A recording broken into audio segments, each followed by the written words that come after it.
Jadi kalau Satrio Pinilih nanti itu sudah cair dana amanahnya, ya untuk itu semua mengkondisikan bangsa-bangsa di dunia itu dimanapun berada. Di Afrika itu kurang apa, di Aborigin kurang apa, di Anu kurang apa. Kemudian tadi ya tentang sikap Satrio Piningit yang seperti Puntadewa, manusia suci Puntadewa, itu mungkin bisa diuraikan lebih lanjut. Jadi artinya itu sudah tidak KKN. Anakku biar jadi ini, mantuku biar jadi ini, sudah tidak ada. Satrio Piningit tidak mungkin KKN. Full. Jadi kalau suatu saat memimpin suatu negara ya sudah, nggak butuh apa-apa. Demi bangsa ya. Demi bangsa. Ya seadanya lugu banget begitu karena. Tapi bangsa ini tetap mikir beliau dengan catatan bukan orang yang berlagak sok bersih, sok suci, ya, bukan itu, ya. Bukan yang sok suci. Bukan yang sok suci, sok bersih, bukan itu. Karena gaib itu tahu persis orang itu abu-abu atau tidak, itu tahu persis. Berarti Satrio Piningit pasti dilindungi gaib ya? Iya. Dan Nun Sewu catatannya pasti Jawa. Pasti Jawa. Entah orang itu sudah menjadi di Medan, di Manado, di Irian, nggak tentu. Pasti nanti itu ke permukaan.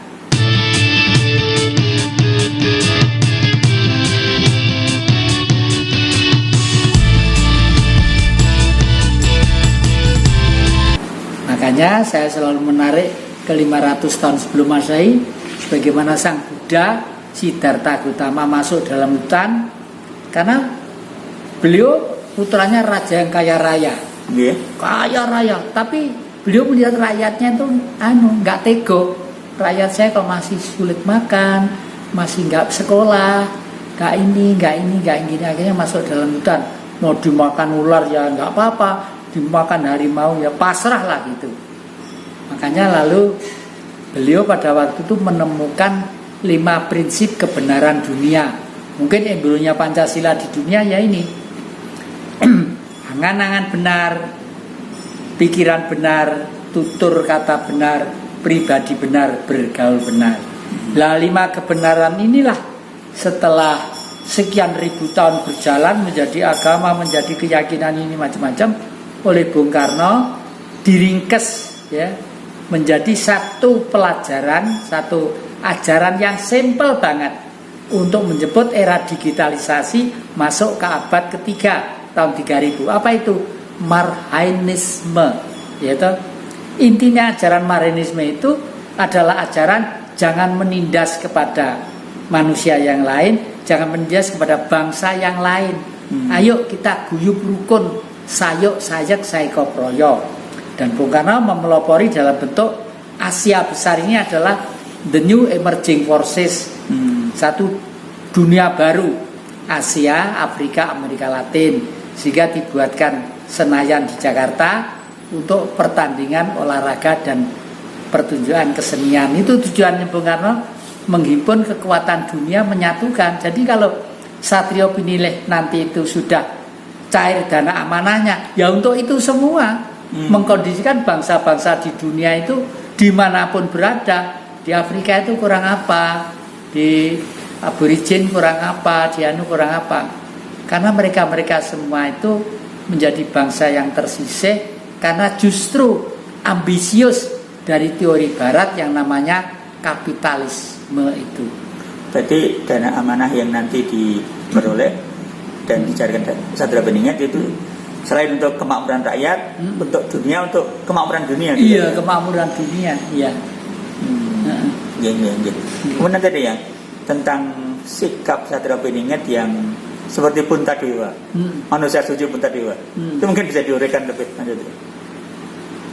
Ya mudah-mudahan ada ya, mudah-mudahan ada yang tidak materialistik. Iya, tidak materialistis, bukan sok baik dan sok suci loh, lain ya.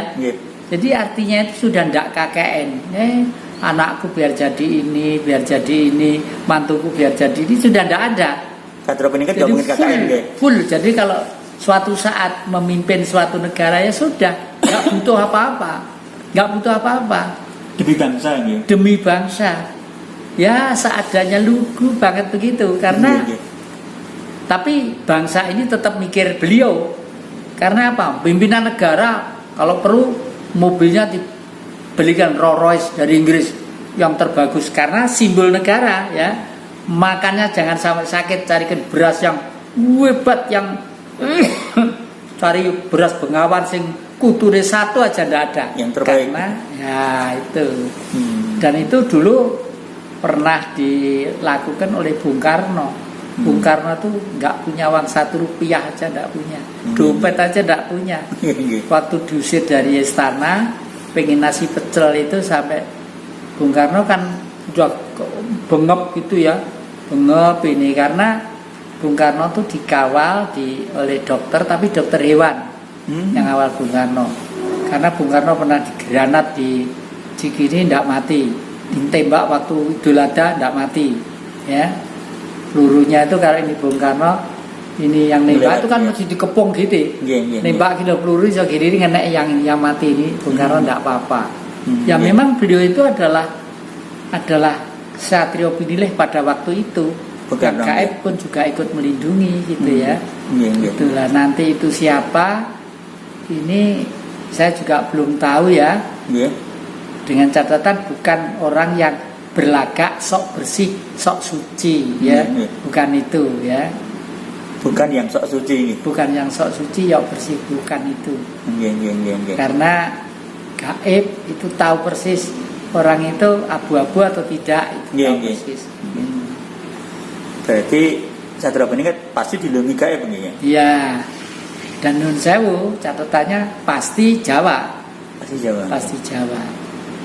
Entah orang itu sudah menjadi di Medan, di Manado, di Irian, nggak tentu. Pasti nanti itu ke permukaan. Paling nggak terah Gunung Arjuna. Gunung Arjuna itu kan sudah 1500 tahun sebelum Masehi dihuni orang. Jadi terah-terahnya itu memang terah-terah satria yang sejati. Dan memang itu pilihan gaib ini. Iya. Iya. Sekali lagi, sering-seringlah datang ke petilasan leluhur ya. Bentuknya apa terserah, sumber kayak pohon besar, kayak candi kayak boleh.